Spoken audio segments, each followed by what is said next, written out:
What's up everyone, how is it going as always? I hope you are fantastic. We're doing another vlog today. Huzzah, frabjous moment thing. Yeah, words. Okay, I should really plan these introductions better. But here we are in the studio. My chair is over there, just out of shot, because it would be in the way for this.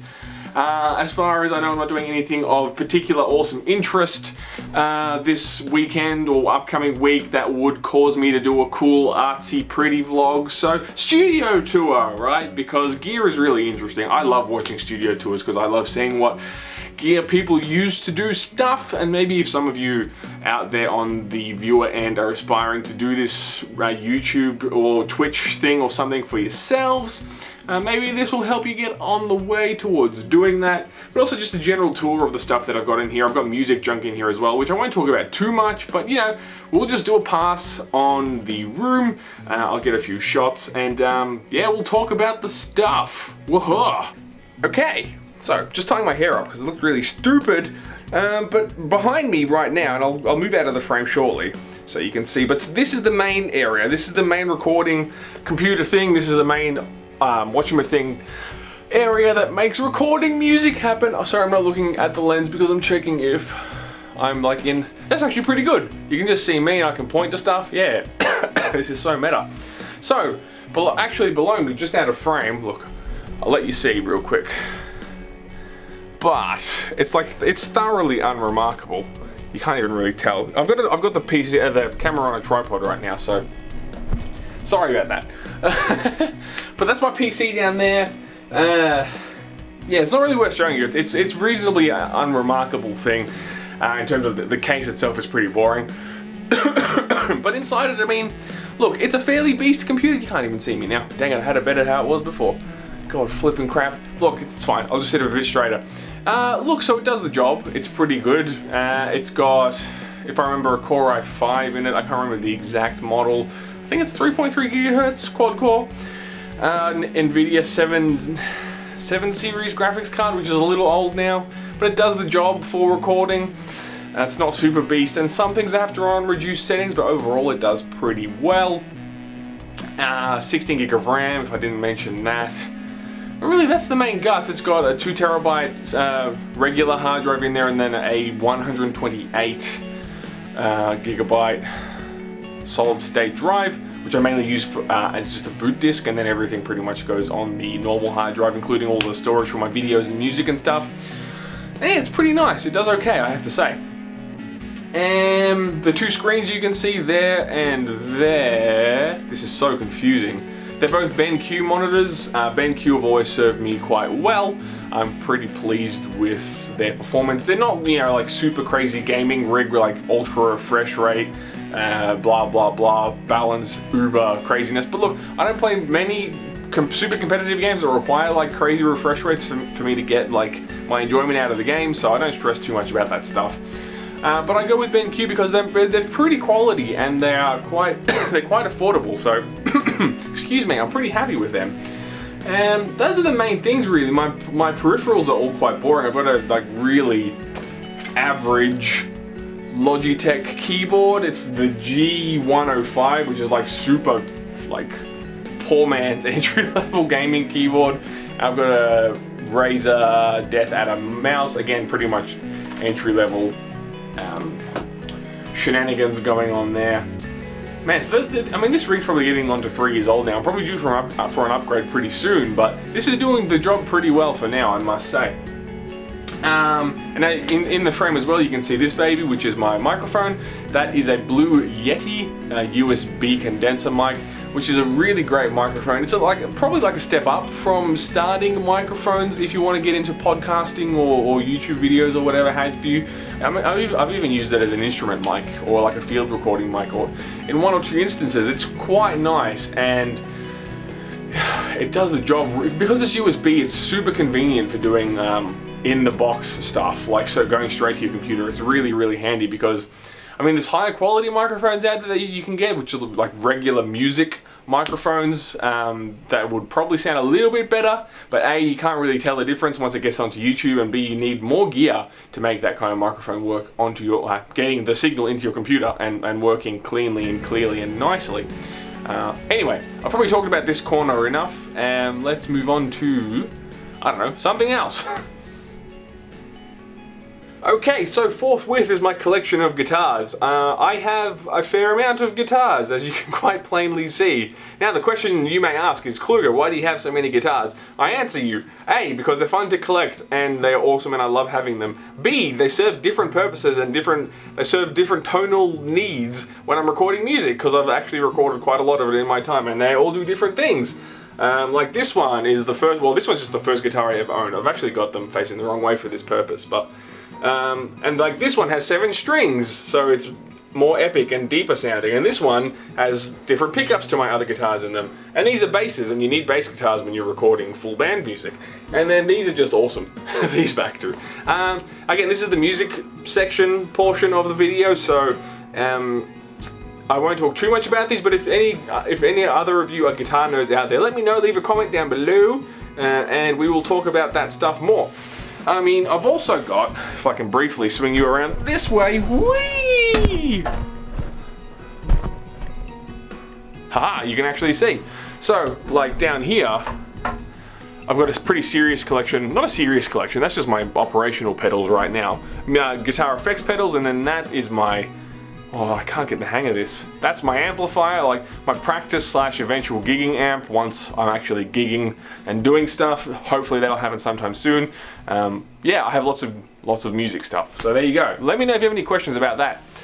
Behind me just here as well, just classic storage. In that one, I keep all my cables, instrument and power cables for computer and for music.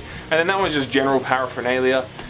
Pretty boring stuff. And then I've got a big cupboard over there above my amp, which just has more storage, not very interesting. Back in this corner of the room now, these are the guitars from before.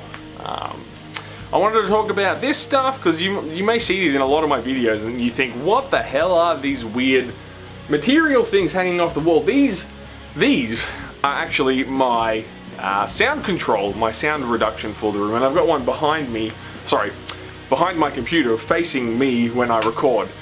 These are plywood, insulation, just soft insulation, and then felt over the top, and I made 3 of them as DIY sound control or sound reduction in the room. Now why did you make them, Kluger, you might ask? And I tell you, because it's much cheaper. Cost of materials here is probably like $100 Australian, there or thereabouts. It wasn't very much, might have been less even. Probably the most expensive part was the insulation, because I had to buy more than, I couldn't just buy 3 bits, I had to buy a whole like stack of 10 or something, so that was kind of annoying. But I mean, $100 for pre-made stuff won't get you very far in terms of sound control, where these are pretty much like getting towards industrial, like housing level sound reduction on my walls. And if you guys are going to get into doing recording and that kind of thing yourselves, those are very important. The biggest problem, when I watch other YouTube videos and like other Twitch streamers and other whatever, poor audio more often than not is caused by an echoey room, and it sucks because you get the reverb of the room, the sound bouncing around the walls too much, and that's when it sounds really echoey and distant and your ears are telling you that you can't really hear it very well. And it becomes a lot less pleasurable of an experience. So if you're able to either have carpet in your room, which I do, or even if you don't want to build your own fancy pants sound baffling, get blankets or pillows and somehow hang them off the walls. I mean, if we rotate further around, you can see my curtains here. They just look like standard curtains that are boring and stupid, but in actual fact, they are the densest curtain material we could find, and we hung them up on above my window. So that helps with keeping the sun out and keeps the room a little bit cooler, but it also really helps with the sound control even more, because that just sucks up sound that would otherwise be bouncing off the glass. So that stuff's not that expensive to pick up, and like I said, I mean, we made them into curtains, but if you can just drape them behind your computer or around you, not on the wall behind you, because sound gets around, so the more bouncing you can cut around, the better your audio quality is going to be. So there's a bit of a tip for you. While we're on this view, I've got another shelf over here, which you probably see from time to time, but this is just like my junk storage shelf. I've got other pedals and pedal boxes down on the lower shelf, which you can't see, because I'm stupid. Where is it? There. That stuff. Anyway, you can't really tell, it's fine. Then, you know, just I've got microphones and other boxes here. I think that's an interface. I've got, yeah, mics, my old set of headphones. I'll shout out to these because these are good reference headset. If you're trying to actually hear what your audio sounds like instead of just using multimedia headphones. These are KRK KNS 6400. Come on, camera.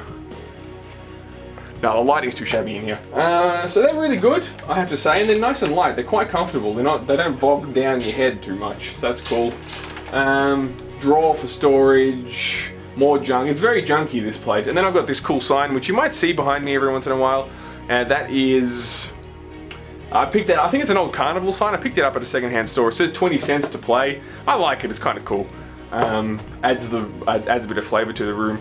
And then I'll swing back around here real quick and lean you back just a tad, because I do actually collect old headphones too, and they don't all work. Some of them do, some of them I'll have to fix, and I haven't got around to doing that. But I just like having them. They're a cool ornamental piece on the wall. As far as I can tell, a lot of them are from like the 60s and 70s. So when I hit secondhand stores, if I happen to see cool headphones, I'll pick them up. Because yeah, they just got cool vibes. Look, I really like this set. Check these out. I think these were made in Japan, yeah. So these are model MS1000. You can kind of see that in the light. And they just got a really cool old school vibe. They've got the old slidey majigger, look at that, but just the way it's built, and the weird twisty cord, and you know, and it comes with the musical jack instead of your typical 3.5mm that you get these days. So they just look really cool. I really like having them. I'll give a brief. Oh man, the backlighting in here is real. It's so savage. You know, I look terrible, but don't ignore me. I was going to talk about my new headphones as well, which I use nowadays. These are from a company called Status Audio, and this is their OB1 model, which stands for Open Back One, as in because they're created with open back configuration. Jeez, the lighting's horrid. Jeez, I can't do better because it's mid-afternoon, so very bad behind me. They're very good headphones. Shout out to those guys. What they do fantastically is they don't cover their headphones in marketing crap. So they're very plain looking, just simple. These are, as you saw, they're mostly just black. There's no real obvious branding on them. They look nice, but they're just really understated. That money that they save goes into quality headphones, and you get them at a cheaper price. I think I paid like $120 Australian for these, which is cheap for high quality headphones, which these most definitely are. I actually own their closed back model as well, which is a little more bassy, a little more multimedia headphone, which I just use for like general listening when I'm on the train or whatever have you, or just traveling, walking around. They are fantastic. You can see, while we're on this frame, where is it? So you can see those there, these big giant speakers, and I've got another one over here. That's a great shot actually, there you go. Can we even get a bit of zoom in action? Yeah. Which way do I have to twist? That way. So those big bastards, they're my Yamaha HS7 Studio monitors. Those are predominantly for mixing and musical purposes. So they're meant to have a flat frequency response, and without getting into too much musical mumbo jumbo, that basically means that they don't enhance any particular sound or frequency too much, which means I can hopefully accurately judge the music that's coming out of them and then make it sound better for the listener. So that's what that's all about. Let's do a zoom back out. I think there's too much else to mention. The little orange thing underneath my monitor I use for music. That's like a guitar effects emulator and processor. So instead of having to use my amp and be really loud, that lets me record at a reasonable bedroom volume. I've got, for anything I do controller based, which I don't do much of these days on camera, I've got a DualShock 4, which is really great and fantastic. Good upgrade from the terrible Logitech gamepads I was using before that. The lamp is just, I think they call it like an engineer's desk lamp or something like that. Again, picked it up secondhand, and I've just got like a day, like a, what do they call them? Like a sunlight day glow, I don't know. Really bright, natural light looking globe in there, because that helps me with camera lighting when I do face cam stuff. Just drinking my coffee because I made it and now it's going cold. What else? Gumby, my mascot, I've had this for probably about 20 years. I don't know if you guys have ever seen the show Gumby, but I used to watch it a lot as a kid, and I've had this pretty much ever since. When I used to be in a band, I actually used to take him around with me everywhere. He would sit on my drum set, and he would just hang out every show, which is really, really cool. And then finally, you can see it down there, but it's plugged in. I don't know if I can really move it. No, I can't really. Oh, hang on. Can I get it? One hand? Come on, baby. Yeah. So, this is... I've got an Elgato Game Capture HD. The purpose of which is to record like console footage, so obviously PlayStation, Xbox, GameCube or Wii or whatever have you, etc, etc. I actually did the start of a Star Fox Adventure series on the GameCube using that, but it didn't view too well, unfortunately, so I did can that series, which was a bit of a shame. But I bring that up because if there's any like old school console games you guys can think of, they might be fun to do on the channel, let me know, because that thing is... Look, it didn't cost me an arm and a leg, it was fairly cheap, but it's a shame to have it and not really use it for much. So yeah, if anyone out there has any thoughts, any ideas for what they'd like to see using some old school consoles, let me know and I will make sure to do my best to bring them onto the channel. And so just a final word from this side of the room, because now I can use my windows as a really nice natural lighting and it looks really good. It has to be behind the camera. So anyway, just to like round out the whole, hang on a sec, just to round out the whole, in case you want to do this at home or do it yourself kind of thing. Software that I use that's pertinent to musical recording, to video recording, is OBS, Open Broadcaster Studio. Just Google OBS and it will come up. That's really great. That's totally free. And in addition to being totally free, is the best recording experience I've had for video stuff. I mean, the amount of flexibility it offers you can record at super high quality, or you can... What I love about it is you can have separate profiles for different stuff you want to record. So if I want to just do a one and done recording, you can reduce the quality in the software itself, so you're recording at a much more manageable file size for uploading purposes. So that's really fantastic. Highly recommended. And you can use it for live streaming, you can use it for so many different things. So really great and free. Just to stick with that, I've used paid stuff in the past, and OBS actually craps all over all of them. So stick with that, 100%. Sometimes when I have to record separate vocal, for example like monologue or voiceover stuff, I use Audacity for that again, which is totally free. And for simple voiceover stuff and those sorts of things, does a more than adequate job. For more fancy audio editing or processing, I use Pro Tools, which I actually predominantly use for the musical stuff, because you need really hardcore software to handle that. I do use that very occasionally for video stuff as well, if I need some really crazy vocal stuff going on, so just worth bearing in mind. And I think that's really it. The Elgato comes with proprietary software to capture the video coming out of that, and that's really it. And obviously Steam and whatever have you, just normal game stuff. So I think that's all I need to mention, everyone. So there you go, there's the brief, not so brief studio tour really. If you have specific questions about anything that you saw, like I said, particularly the musical stuff, because I pretty much just gleaned over that entirely, leave a comment down below. Or if I missed something in terms of the studio or have follow-up questions in terms of anything that I mentioned, please do leave comments down below. I'm happy to have a chat. I'm even happy to shoot follow-up video for that purpose. So let me know. Otherwise, I'll be sure to catch you in another vlog. Hopefully, I'll be doing something interesting so I can do some more actual real cool shooting. So hope to see you real soon. My name's Kluger. You have a great day.